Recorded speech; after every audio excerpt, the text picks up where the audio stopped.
Hola, buenos días. Qué gusto estar con ustedes. Tomen asiento. Muchas gracias por estar aquí en Capilla Calvario Oeste. Esta es su casa. Nos da mucho gusto tenerlos y vamos a dar los avisos. Pues estamos muy contentos por esta época de Navidad porque podemos recordar que la Navidad es Jesús, ¿verdad? Y por eso, porque estamos muy gozosos también, recordamos que tenemos las cajas de las ofrendas, una atrás, una al lado, en donde cada uno de ustedes puede depositar lo que Dios ya dispuso en su corazón. ¿Por qué? Porque estamos agradecidos y sabemos que eso sirve para el mantenimiento de la iglesia. Y vamos a orar por la palabra. Los jovencitos salgan, ahorita nos vemos en su clase. Y vamos a orar por el pastor, ¿sale? Cierren sus ojos. Amado Jesús, gracias te damos porque eres bueno. Gracias te damos por tus misericordias y tus bondades. Gracias, Padre, porque naciste un día en esta tierra. Y gracias porque naciste en nuestros corazones. Gracias por amarnos. Gracias porque eres bueno. Te pedimos que bendigas este momento, que bendigas la palabra, que bendigas a Pastor Jesús, que tú hables a través de él, que tú le des todo lo que quieres dar a nuestros corazones. Abre nuestro corazón, nuestro entendimiento. Gracias por todos los que estamos aquí, Padre. Gracias porque tú has dispuesto este día para que escuchemos tu palabra. Bendícenos y que esta palabra haga su obra en nuestros corazones. Todo te lo pedimos en el nombre de Jesús. Amén. Bueno, gracias.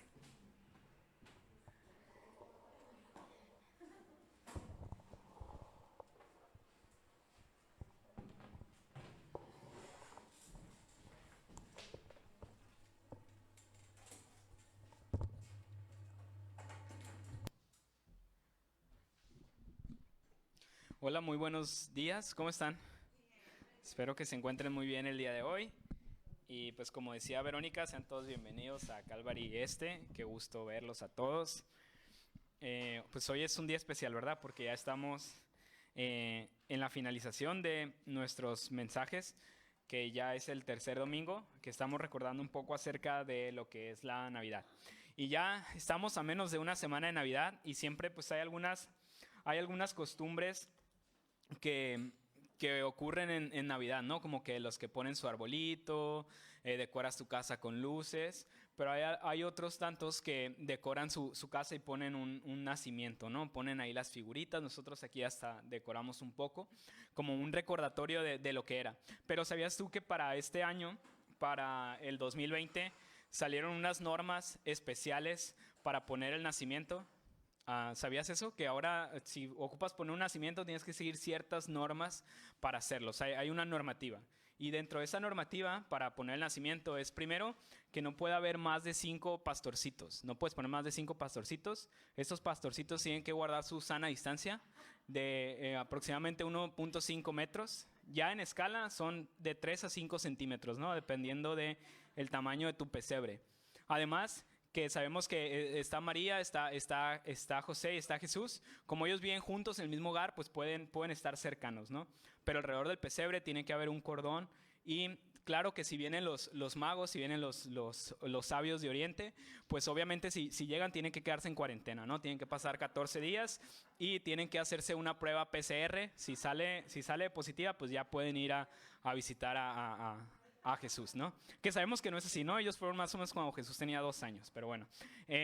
Más o menos si sigues todas las reglas, tu nacimiento debería verse como el siguiente que tenemos aquí, ¿ves? Entonces ya así es como debería verse uno, si quieres poner uno, así debería verse de esta manera. Y esta imagen, este cuadro acerca de la Navidad es uno que pues ya tenemos 2 semanas recordándolo, ¿no? Hemos visto tanto en los distintos evangelios, tanto en Mateo como en Lucas, cómo se dio ese momento. Y sabes que en cada evangelio, cada autor de los distintos evangelios tenía un propósito y tenía un público en específico y una manera en la que quería presentar a Jesús. Entonces, cuando estudiamos Mateo, el autor del evangelio de Mateo, que es Mateo, su propósito era anunciar a Cristo como el Mesías, como aquel que había anunciado, que estaba profetizado y que iba a llegar.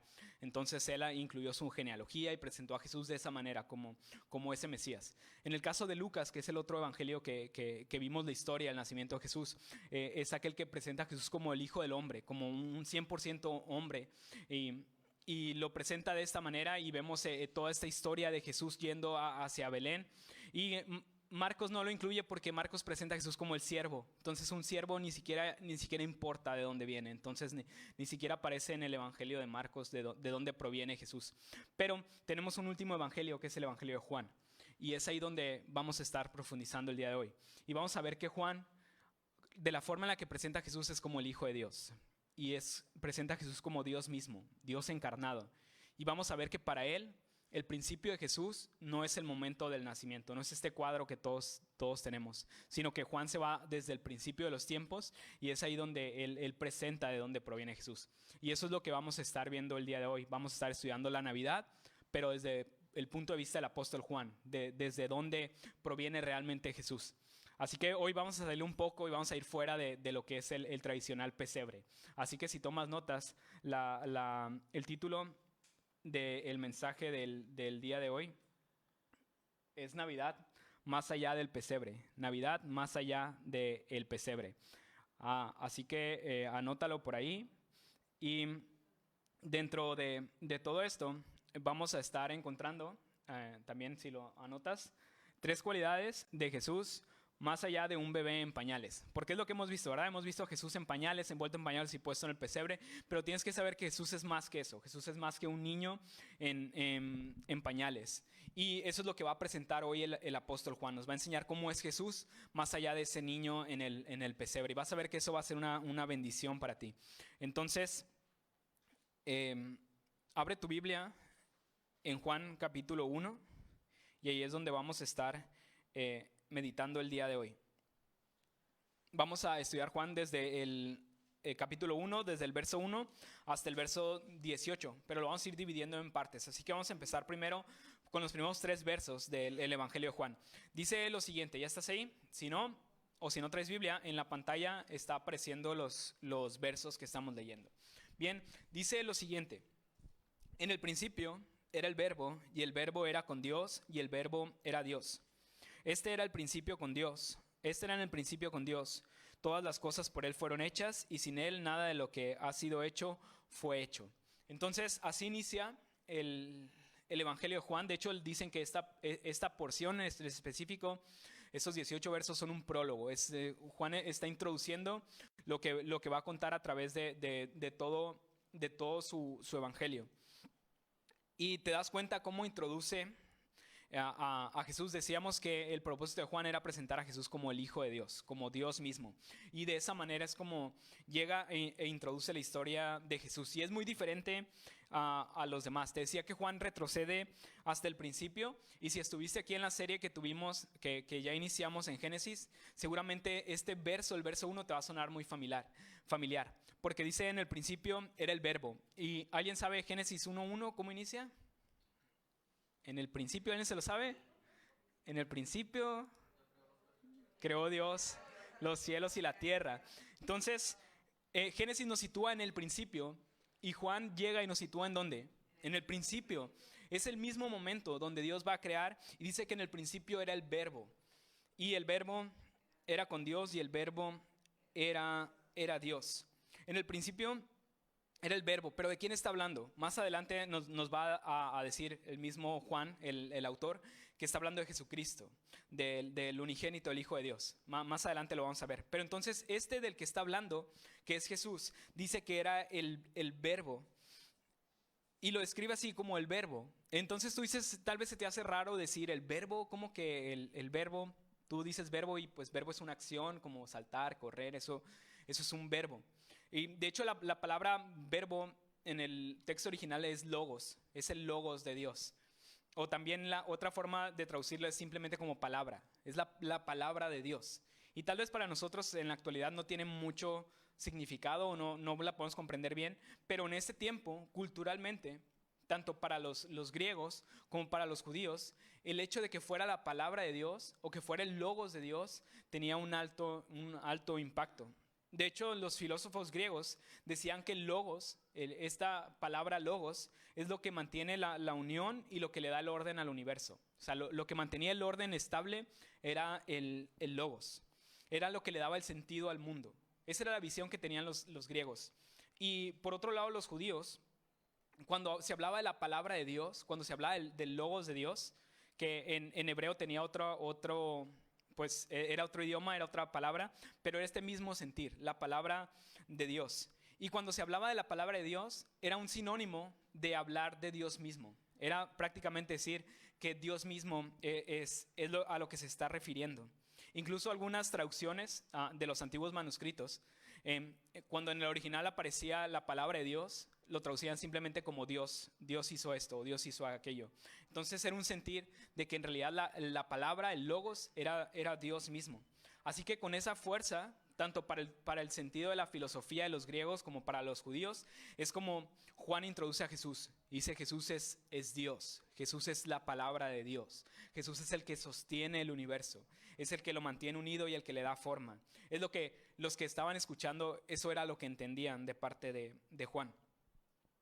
Y eso es Jesús. Y fíjate que estuvo en el principio de todo. Pero fíjate que dice que en el principio era el verbo. No dice en el principio creó Dios al verbo, ¿verdad? Dice en el principio era el verbo. Quiere decir que cuando todo inició, cuando todo se formó, Él ya estaba ahí. Antes de que todo comenzara, Jesús ya estaba ahí. Y vemos que Jesús es ese el que mantiene y le da orden a todo y que estaba desde el principio. Y que Él no fue un ser creado, sino que Él ya estaba ahí. Y tan solo el verso 1 tiene mucho jugo que le podemos exprimir. Dice: en el principio era el verbo, y el verbo era con Dios, y el verbo era Dios. Y si lo lees suena un poco extraño, ¿no? ¿Cómo que era con Dios y a la vez era Dios? Y eso lo que podemos ver ahí es que nos está hablando de esa identidad de la Trinidad de Dios, que es Jesús y es Dios Padre y es el Espíritu Santo. Y en este momento está diciendo Jesús, el Hijo, era con el Padre. Eran los dos, estaban juntos, pero a la vez los dos son Dios. Son tres personas en uno. Y por eso es que era con Dios, pero a la vez era Dios mismo. Y vemos esto. Jesús era el verbo, Jesús estaba con Dios, era parte de la Trinidad y Jesús era Dios y estaba ahí ya en el comienzo de las cosas. Y entonces te das cuenta que pues Jesús no apareció así, ¿verdad? No apareció, no fue un ser creado en el momento en el que concibió el Espíritu Santo, bueno, María a través del Espíritu Santo. No fue en ese momento, sino que Jesús ya era desde antes, ya era desde el inicio de las cosas. De hecho, lo que está diciendo aquí el texto es que Jesús es eterno. Jesús es antes del principio. Pero eso de eternidad, a veces cuando dicen la palabra eternidad, piensas en algo como que muy viejo, ¿verdad? ¿O no? ¿No te ha pasado que piensas algo eterno? Es como algo, pues como que muy viejo. Pero en realidad eterno quiere decir que no se mide en el tiempo. Quiere decir que está el tiempo, pero lo eterno está fuera del tiempo. No se puede medir así. Es algo que es atemporal, está fuera del tiempo. Entonces Jesús es alguien que está fuera del tiempo, es alguien que es eterno. Y no solo es eterno, sino que también estaba en el principio, antes de que las cosas fueran creadas. Y dice el verso número 3, todas las cosas por Él fueron hechas, y sin Él nada de lo que ha sido hecho fue hecho. Entonces, estamos aprendiendo que hoy que Jesús es Dios eterno y también es Dios creador. Todo lo que hay, toda la creación fue hecha a través de Jesús. Jesús es Dios eterno y creador. Así que todo lo que tú puedes ver fue hecho a través de Jesús. Y ahí es donde vamos a nosotros a encontrar la primera cualidad de Jesús, más allá de un niño en pañales. Y es que Jesús es Dios eterno y creador. Jesús es Dios eterno y creador. Va más allá de un niño en pañales, en un pesebre. Jesús es desde antes, desde el inicio de la creación, Él ya está ahí. Así que hoy sacúdete esa imagen de que tal vez se inició ahí en el pesebre. Sacúdete esa imagen del niño Dios o del Diosito. ¿Alguna vez has escuchado esos términos? Que hasta tienen una imagen y todo, y es que es el niño Dios, y hasta tratas con cuidado así el muñeco de porcelana, no se te va a quebrar. Pero hoy estás viendo que Dios es poderoso, es creador y es eterno. O sea, no lo puedes contener en algo tan pequeño como una figurita. No, ni siquiera se podía contener en algo temporal, en algo que tiene un fin. Jesús no es un Dios chiquito, no es un niño chiquito. Jesús es Dios en todo su esplendor, es eterno, es majestuoso y es poderoso. Y es como Juan lo veía. Juan de esa manera veía a Jesús, como el mismo Dios encarnado. Y toda la creación, todo lo que nosotros somos, vemos, tenemos, fue hecho por Él. Y cuando dice todo, es todo. De hecho, Pablo lo menciona un poco más adelante en Colosenses 1:16. Y Pablo se explaya un poco más y dice, porque en Él fueron creadas todas las cosas, las que hay en los cielos y las que hay en la tierra, visibles e invisibles, sean tronos, sean dominios, sean principados, sean potestades, todo fue creado por medio de Él y para Él. Así que todo lo que hay fue a través de Jesús. Si hay un gobierno puesto, es porque Jesús lo ha permitido. Si hay alguien en autoridad, es porque Jesús lo ha permitido. Si hay un reino, es porque Jesús lo ha permitido. O sea, todo lo que tú puedes ver, incluso lo que no puedes ver, Pablo dice las cosas invisibles e invisibles, incluso los microorganismos, las galaxias que están lejanas, todo está sustentado por Jesús. Y no solo lo creó, sino que también es algo hermoso. Dice Eclesiastés 3:11 que todo lo hizo hermoso en su tiempo y ha puesto eternidad en el corazón de ellos. De ellos está hablando de los hombres. Entonces, no solamente lo hizo todo, sino que lo hizo hermoso. Así que si tú eres creación de Dios, tú eres alguien hermoso, ¿verdad? Ya puedes decir, no, a mí Dios me creó hermoso. Ya nadie te lo puede refutar. Aquí dice, es bíblico, tú eres hermoso, porque eres creación de Dios. Y dice que Él ha puesto eternidad en nuestros corazones. Todos tenemos ese sentir de que hay algo después de la muerte. Ahí está tu eternidad plasmada en tu corazón. Sabes que hay algo más. Y no solo eso, no solo lo creó todo y no solo hizo todo hermoso, sino que es el que mantiene todo estable, es el que lo mantiene todo unido. Dice Hebreos 1:3 que el cual, hablando de Jesús, siendo el resplandor de su gloria y la imagen misma de su sustancia, es decir, el resplandor de la gloria de Dios y la imagen de la sustancia de Dios. Y fíjate lo que dice después, y quien sustenta todas las cosas con la palabra de su poder. Quiere decir que todo lo que hay, toda la creación, se mantiene gracias a Jesús. Si Jesús quisiera, pudiera la creación desaparecer en un segundo. Si hoy estás aquí, es gracias a que Jesús sigue manteniendo la creación, la sigue manteniendo todo en orden. Así que hoy tú puedes respirar porque Jesús lo está permitiendo, porque Él permite que la creación siga adelante y la sigue sustentando. Y ves esta imagen increíble de Dios todopoderoso, creador de todas las cosas, que es eterno, y luego no entiendes cómo es que lo dejó todo para venir a encarnar en hombre a través de una virgen y posar sobre un pesebre. Imagínate, ese Dios todopoderoso, eterno, lo dejó de lado, se despojó de esa gloria y se hizo un hombre. Y dices, ¿y para qué? O sea, ¿quién lo haría? Siendo tan poderoso, siendo eterno, siendo todo lo que eres, ¿quién estaría dispuesto a hacer eso? Pues Jesús estuvo dispuesto y vamos a ver para qué. Porque más allá de que lo hiciera es para qué lo hizo, cuál era el motivo, cuál era la razón de hacer todo esto. Así que vamos a ver para qué Jesús hizo todo esto, para qué decidió encarnar y venir al mundo. Vamos a continuar leyendo del verso número 4 al verso número 13. Mira lo que continúa diciendo Juan, cómo sigue escribiendo a Jesús. Dice, en Él estaba la vida y la vida era la luz de los hombres. La luz en las tinieblas resplandece y las tinieblas no prevalecieron contra ella. Hubo un hombre enviado de Dios, el cual se llamaba Juan. Este vino por testimonio, para que diese testimonio de la luz, a fin de que todos creyesen por él. No era la luz, sino para que diese testimonio de la luz. Aquella luz verdadera que alumbra a todo hombre venía a este mundo. En el mundo estaba y el mundo por él fue hecho, pero el mundo no le conoció. A lo suyo vino y los suyos no le recibieron.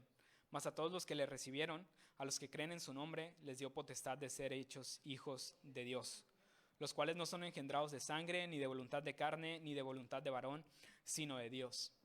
Entonces, Juan continúa con su prólogo y ahora nos dice no solo que Jesús es Dios eterno, es Dios creador, el que sustenta todas las cosas, el que hizo todas las cosas hermosas, sino que además en Él estaba la vida y la vida era la luz de los hombres. Entonces, y cuando habla esto de vida y de luz, no es simplemente la vida biológica que tenemos tú y yo, y no es simplemente la luz que podemos ver, es algo que es un poco más allá. De hecho, no es la palabra común para vida, la palabra común para vida era bios, y esa es la palabra zoe, que es como una vida en su sentido más amplio, desde la creación. Entonces está hablando de una vida y una luz espiritual, algo que va más allá de lo que nosotros vivimos aquí físicamente. Y Jesús es eso, es vida espiritual y es luz espiritual. Jesús es vida eterna y es esa luz, dice que la luz brilla sobre la oscuridad. Y al igual que es esa luz espiritual, se refiere a esa oscuridad que es espiritual también, que es el mal, que son las tinieblas. Jesús brilla y está encima de todo eso. Jesús está encima de todas esas cosas. Entonces Jesús no solamente, decíamos, es Dios todopoderoso, es eterno, es el creador, es el que sustenta, sino que también Jesús es vida y es luz. Y aquí vamos a encontrar entonces la segunda cualidad de Jesús, que Jesús es luz y vida. Jesús es luz y vida para tu vida.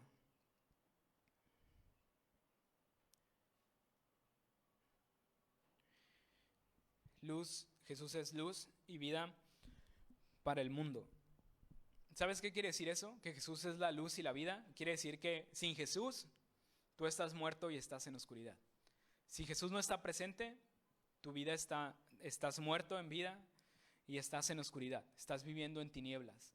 Porque la única luz, vamos a ver más adelante que Juan le llama la luz verdadera, lo único que realmente puede traer luz a tu vida es Jesús. Y es el único que te puede sacar de las tinieblas. Y vemos verso 5, dice: la luz en las tinieblas resplandece y las tinieblas no prevalecieron contra ellas. Y es este mismo poder de Dios que es soberano sobre todas las cosas, es soberano aún sobre la misma maldad. La luz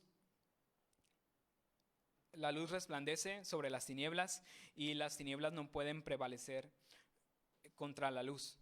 Quiere decir que donde Jesús está, el mal no tiene lugar.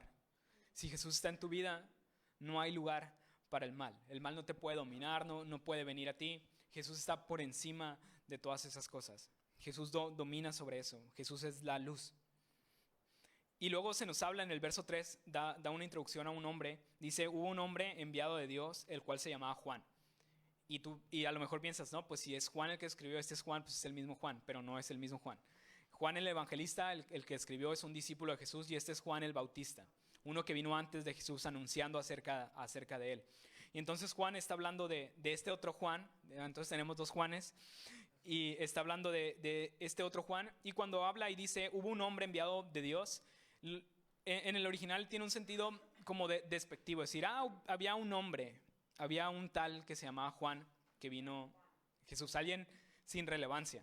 Cuando tú sabes que Juan el Bautista fue un hombre tan importante, que Jesús mismo dijo que no había otro más grande que Juan el Bautista. Pero al lado de Jesús, Juan es irrelevante. Y eso es lo que hace notar el otro Juan, el que está escribiendo. Hace notar esto, que cualquiera que se ponga al lado de Jesús debe ser irrelevante. Y cuando nosotros hacemos lo que hacía Juan, que dar testimonio, no damos testimonio de nosotros mismos, sino que tenemos que dar testimonio de Jesús. Eso es lo que estaba haciendo Juan. Estaba dando testimonio de Jesús. Juan el Bautista hablaba acerca de Jesús. El reconocimiento no era para él, era para Jesús. Eso es dar un buen testimonio. Es ser un buen testigo. Que no estás hablando de ti, sino que estás hablando de Jesús. Así que en esta Navidad, tú y yo hagamos lo mismo. No hablemos de nosotros, sino hablemos de Jesús. Seamos testigos como lo fue Juan el Bautista. Porque al final nosotros no somos los importantes. Nosotros no somos los que salvamos. El importante es Jesús. Así que lo que hacía Juan es que apuntaba hacia Jesús. Era como una flecha así grandota que decía, para allá está Jesús, a Él sigan. Así que así debemos ser nosotros. Si nos decimos discípulos, seguidores de Jesús, debemos ser como flechas que apunten hacia el lugar correcto, que apunten hacia Jesús.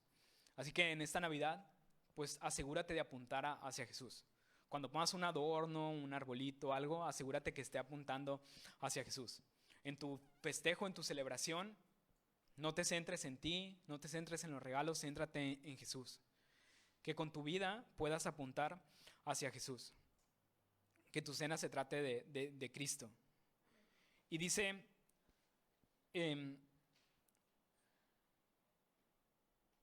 que cuando Juan está dando su testimonio, el verso 8 dice, no era la luz. Verso 7, este vino por testimonio para que diese testimonio a la luz a fin de que todos creyesen por él. No era él la luz, sino para que diese testimonio de la luz. Y eso es lo que hacía Juan. Él estaba reflejando, él estaba brillando, pero no con una luz propia, sino con la luz de Cristo, y estaba apuntando hacia Cristo. Eso es muy fácil de comprender cuando piensas, por ejemplo, en la luna.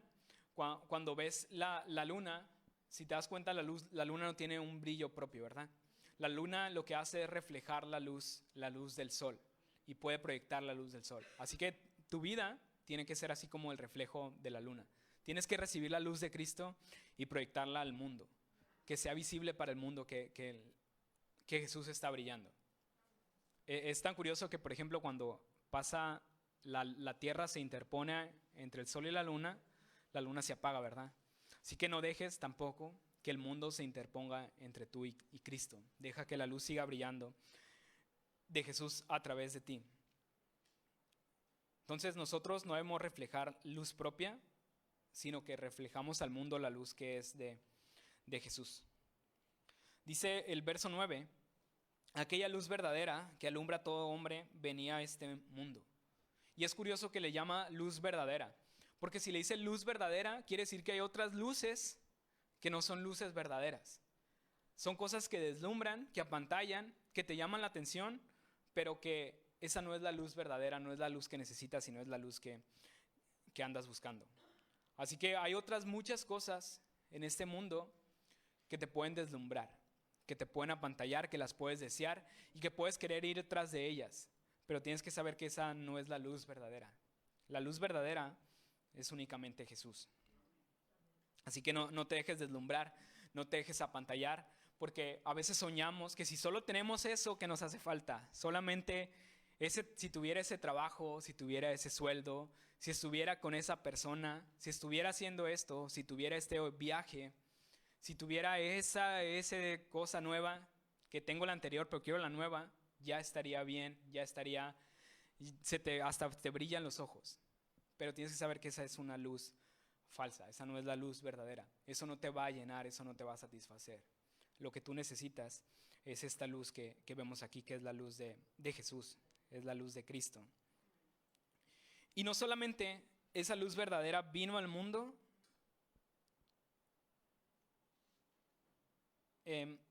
verso 9, aquella luz verdadera que alumbra a todo hombre venía a este mundo.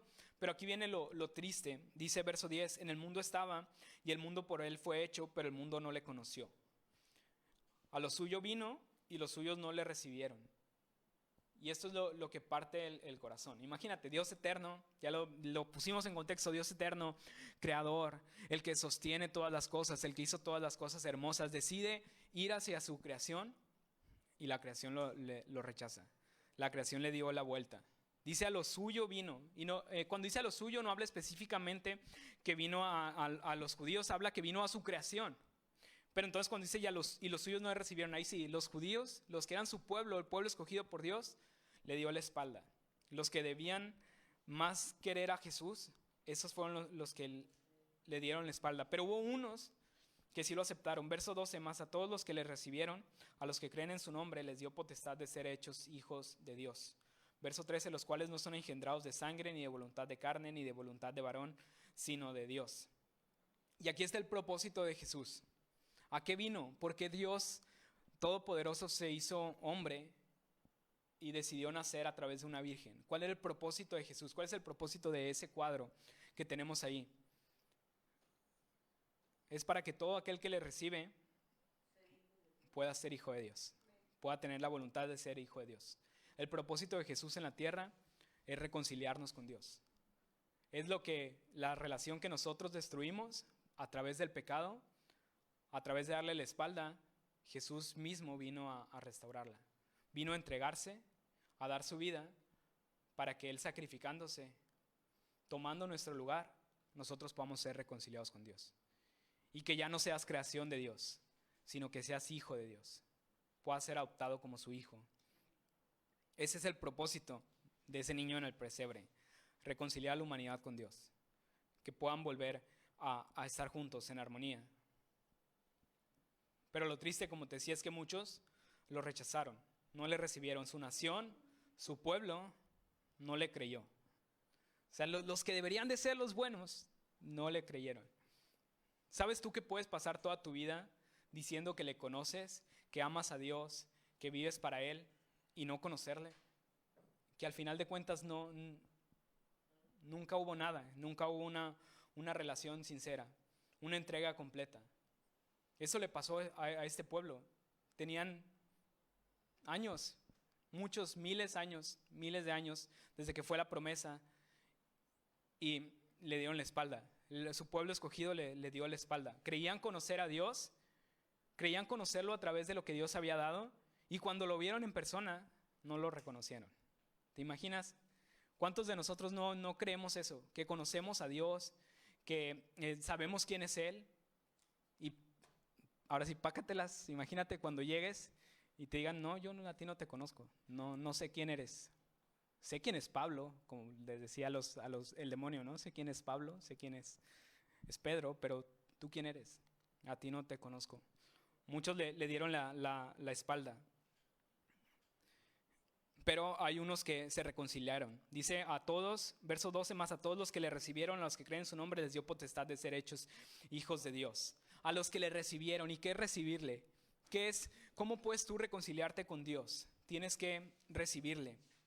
Y recibirle dice a todos los que le recibieron, y aquí viene qué es recibir, es creer en su nombre. A los que creen en su nombre. ¿Y cuál es su nombre?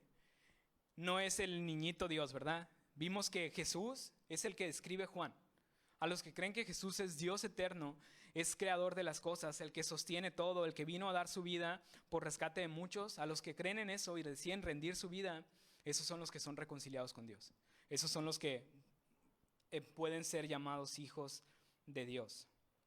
Ese es el Jesús que presenta la Biblia, el que presenta la palabra. Ese es al Jesús que tú tienes que recibir.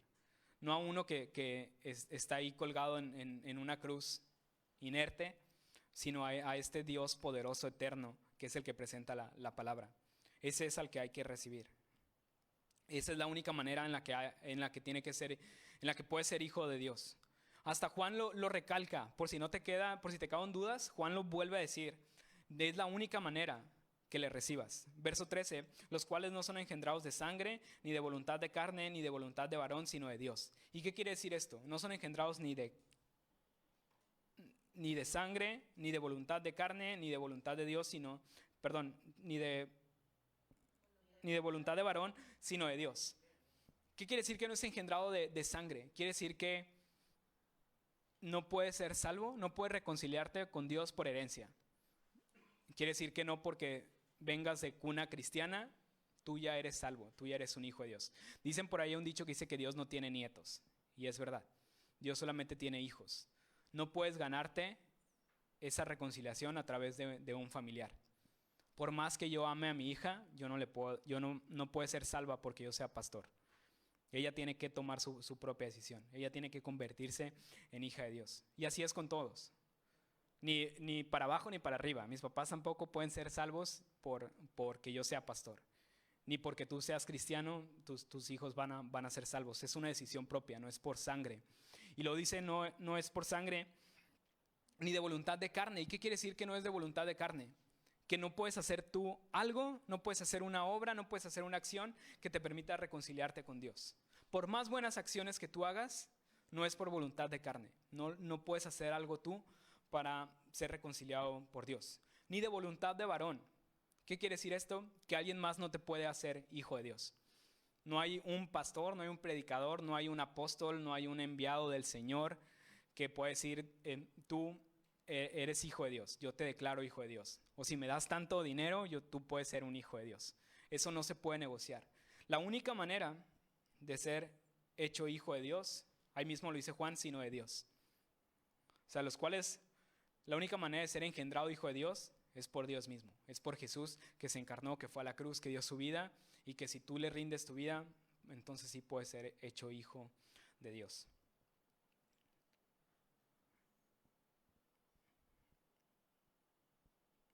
Entonces, vamos a terminar leyendo del verso 14 al verso 18. Dice lo siguiente: ya que el Verbo fue hecho carne y habitó entre nosotros, y vimos su gloria, gloria como del unigénito del Padre, lleno de gracia y de verdad. Juan dio testimonio de él y clamó diciendo: este es de quien yo decía, el que viene después de mí es antes de mí, porque era primero que yo. Porque de su plenitud tomamos todos, y gracia sobre gracia. Pues la ley por medio de Moisés fue dada, pero la gracia y la verdad vinieron por medio de Jesucristo. A Dios nadie le vio jamás. El unigénito Hijo que está en el seno del Padre, Él le ha dado a conocer. ¿Te das cuenta cómo termina diciendo? No conocían a Dios, pero Jesús es quien presenta a Dios. Jesús es como podemos ver a Dios, cómo es Él. Y aquí está, verso 14, aquí está la Navidad. Aquí está cómo Juan describe la Navidad. Dice, ya que el Verbo fue hecho carne y habitó entre nosotros. El Dios Todopoderoso vino, se encarnó y ahora vino a la tierra y habitó entre nosotros. O sea, fue un contemporáneo de Juan. Juan estuvo con Jesús, lo palpó, lo sintió, se recostó sobre él, lo escuchó. ¿Cómo sería? Imagínate, ¿cómo sería la voz de Jesús? Escucharlo hablar. ¿A qué huele Jesús? Imagínate, poderte acercar, poderlo ver, sudar, ver a Dios ahí mismo. Qué increíble, ¿verdad? Juan lo vio y dice, no solamente lo vio hecho hombre, sino que dice que también vio su gloria, gloria como del unigénito del Padre. Esto es, vio la gloria de Dios, vio a Dios mismo en Jesús. Y sabes, ¿recuerdas ese momento en la transfiguración que Jesús revela su gloria y Juan estaba ahí, Juan lo vio? Y recuerda ese momento y dice, yo la vi con mis propios ojos. Y sabes, Jesús no vino solo, no vino al mundo solo, sino que vino lleno de gracia y verdad. O sea, es decir, no vino solo siendo un niño en pañales, sino que vino también como lleno de gracia y de verdad. Lleno de ese favor inmerecido de Dios y lleno de su misma palabra. La verdad de Dios, la verdad es la palabra de Dios. Esa es la verdad que tenemos. Y la gracia es ese favor inmerecido de Dios para con nosotros. Y Jesús vino lleno de esto. Y no solo vino lleno, sino que vino para dárnoslo a nosotros. Dice verso 16, porque de su plenitud tomamos todos y gracia sobre gracia. Eso de plenitud quiere decir llenura. Quiere decir Jesús está lleno. ¿De qué veíamos? Está lleno de gracia y de verdad. Y nosotros tomamos de esa plenitud, de esa llenura, de esa gracia y de esa verdad. Nosotros tomamos y tú también puedes ser lleno de gracia y de la verdad de Dios. Y aquí vamos a encontrar entonces la tercera cualidad de Jesús, más allá de ser un niño en pañales, y es Jesús es plenitud. ¿Qué quiere decir que Jesús es plenitud? Que Jesús es todo lo que tú necesitas. Jesús está lleno de todo lo que tú necesitas. Si tú sientes un vacío en tu vida, el único que lo puede llenar es Jesús. Él es el único que puede traer plenitud a tu vida. Así que si tú estás en Cristo, estás completo. Tienes todo lo que necesitas. Y ese es el objetivo, que tú también puedas ser lleno de gracia y puedas ser lleno de verdad. Y estando así pleno, estando lleno en Él, entonces tú también puedas llevar esa gracia y esa verdad a otros. Les puedas mostrar a otros la gracia de Dios y la verdad de Dios, su palabra completa. Pero para poder estar lleno de su gracia y de su verdad, ¿qué necesitas hacer? Si estás lleno de otras cosas, pues no vas a tener espacio, ¿verdad? No vas a tener espacio para la gracia y para la verdad. Entonces lo primero que tienes que hacer, si quieres ser lleno de gracia y verdad, tienes que vaciarte de ti. Vaciarte de todo lo que te sobra, de todo lo que te estorba, de todo lo que está de más, para que entonces puedas tener espacio para ser lleno de la gracia y de la verdad de Dios. Necesitas vaciarte de ti y poder ser lleno del Espíritu de Dios. Así que no dejes esta celebración, este evento que vamos a tener el 24, como una simple celebración más, sino ten en mente esto presente, que Jesús es ese Dios todopoderoso, creador de los cielos y de la tierra, que sustenta todo, que lo hizo hermoso y que decidió venir un día acá para mostrarnos su luz, para darnos vida eterna y llenarnos de su gracia y de su verdad a nosotros y a nuestras vidas. Entonces, el día de hoy hemos visto 3 cualidades de Jesús más allá de un bebé en pañales. Que Jesús es eterno y es creador. Jesús es luz y vida y Jesús es plenitud. En Jesús vamos a encontrar todo lo que nosotros necesitemos. Así que espero que hoy esta semana puedas pasar una excelente Navidad, pudiendo recordar quién es verdaderamente Jesús más allá de este bebé en pañales. Vamos a orar. Señor, te damos gracias. Gracias por la palabra, Dios, que has dado el día de hoy. Que podemos conocer a Jesús más allá de ese evento, de ese niño en pañales, y podemos aprender que Él estuvo desde antes, que Él estaba en la creación, Él estaba antes de todo y estuvo ahí presente, Señor. Nosotros estamos aquí y podemos respirar gracias a que Él sigue manteniendo todo en orden. Y hoy podemos comprender el motivo de por qué vino a este mundo, por qué vino a entregarse, a dar su vida. Y no había otro nada más que rescatarnos, que reconciliarnos, que hacernos hijos de nuevo, reconciliar esa relación que por nuestros pecados, por nuestras faltas y nuestras ofensas habíamos destruido, Señor. Gracias por mandar a tu Hijo. Gracias porque sin merecerlo, Señor, siendo pecadores, siendo insuficientes, tú decidiste dar a tu Hijo por nosotros. Y eso solo nos muestra tu amor, cuánto tú nos has amado, Señor, y cuánto quieres que regresemos un día a casa, que podamos estar contigo, podamos caminar de tu lado, Señor, y puedas tú cumplir tu perfecta obra en nosotros. Muchas gracias, Señor, por Jesús. Gracias por haber dado ese regalo tan grande a la humanidad. Y ahí donde estás te invito a que tú sigas orando, sigas dando gracias a Dios y le puedas dar gracias por la obra de Jesús que hizo en la cruz, por haberlo dado a este mundo y porque gracias a Él nosotros tenemos salvación. Y mientras tú oras, quiero hacer una invitación. Así como lo decía el texto, que a todos los que le recibieron, a los que creen en su nombre, les dio potestad de ser hechos hijos de Dios. Hoy, si tú no lo has recibido, te quiero invitar a que lo hagas. Si tú nunca has recibido a Jesús, nunca has confiado en Él, le has depositado tu confianza, te has arrepentido de tus pecados, hoy tienes la oportunidad de hacerlo. Hoy tienes la oportunidad de venir y arrepentirte y que tu relación con Dios pueda ser restaurada, que puedas ser llamado hijo de Dios. Así que quiero hacer una invitación. Si hay alguien hoy aquí que nunca antes ha tomado esta decisión y hoy te das cuenta que sin Jesús estás muerto y estás en tinieblas, te has dado cuenta que lo necesitas. Si hoy quieres tomar esta decisión de recibirle en tu vida, te voy a pedir que levantes ahí tu mano. Simplemente quiero orar por ti y quiero ayudarte en una pequeña oración. ¿Habrá alguien hoy que quiera tomar esta decisión, que hoy quiera rendir su vida a Jesús y que nunca antes lo haya hecho? Levanta ahí tu mano y vamos a orar por ti. Bien, nos ponemos todos de pie, por favor. Vamos a terminar orando y alabando a nuestro Dios, recordando ese momento de gozo que es que Él haya venido al mundo. Señor, muchas gracias, Padre, por lo que tú has hablado el día de hoy. Gracias porque podemos celebrar esto, aunque ha sido un año difícil, podemos celebrarlo, podemos adorarte, podemos alabarte y podemos gozarnos, Señor, en lo que tú hiciste, en que mandaste a tu Hijo y lo diste por nosotros. Muchas gracias, Padre, en esta tarde te alabamos, Señor, te adoramos y bendecimos, exaltamos tu nombre. Bendito seas en el nombre de Jesús. Amén.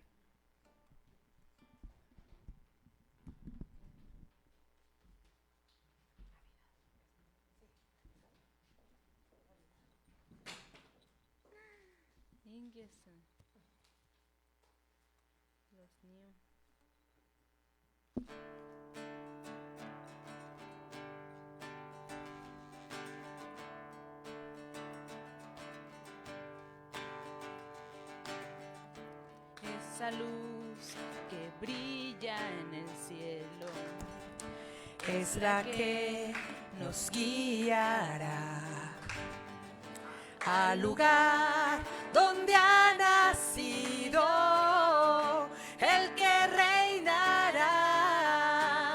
Vayamos y adoremos con júbilo, encontremos al gran Redentor. Celebraremos con gozo que se oiga en toda la tierra.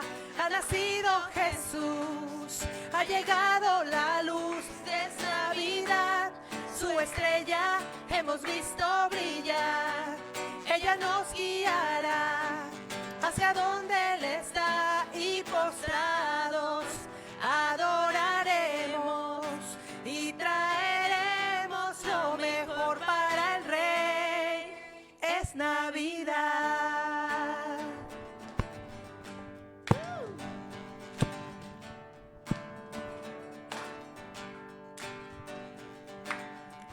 Él dará agua al sediento, la tristeza se borrará.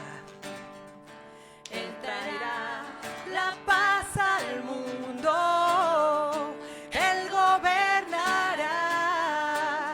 Vayamos y adoremos con júbilo, encontremos al gran Redentor. Celebraremos con gozo que se oiga en toda la tierra. Ha nacido Jesús, ha llegado la luz, es Navidad. Su estrella hemos visto brillar.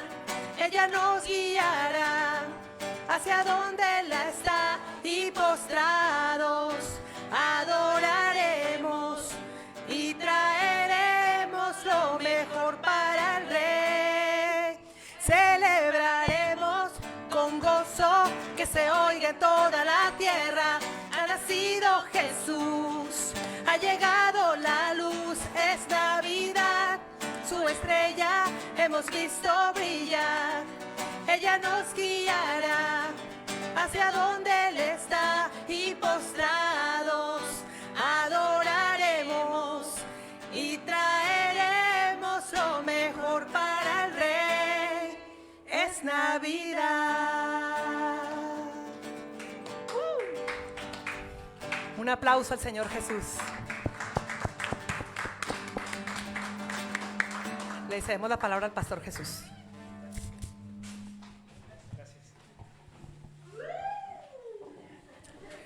Pues muchas gracias a todos por haber venido el día de hoy. Pues hemos tenido un programa así muy discreto, pero pues obviamente las cuestiones de salud así lo dictan, pero no queremos que quede así como nada más. Te trajimos un postre para ti, para que pues lo puedas llevar a casa, te lo puedas comer. Ahí están en la mesa de bienvenida y puedas pasar un tiempo de tu iglesia para ti y con mucho cariño de Navidad, tu regalito de Navidad.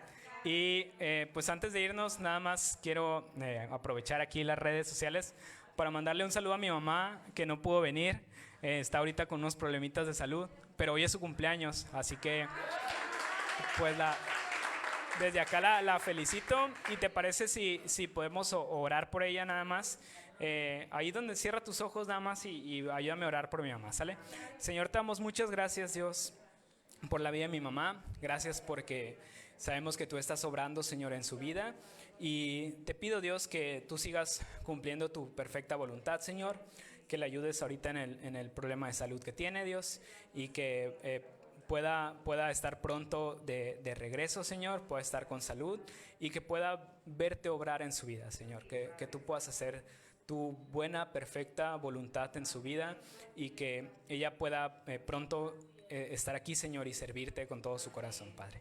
Hoy la bendecimos y la ponemos en tus manos, Señor, en el nombre de Jesús. Amén. Entonces, muchas gracias a todos. No olvides de pasar por tu postre y nos vemos la próxima semana igual a las 11 de la mañana. Muchas gracias y Dios los bendiga.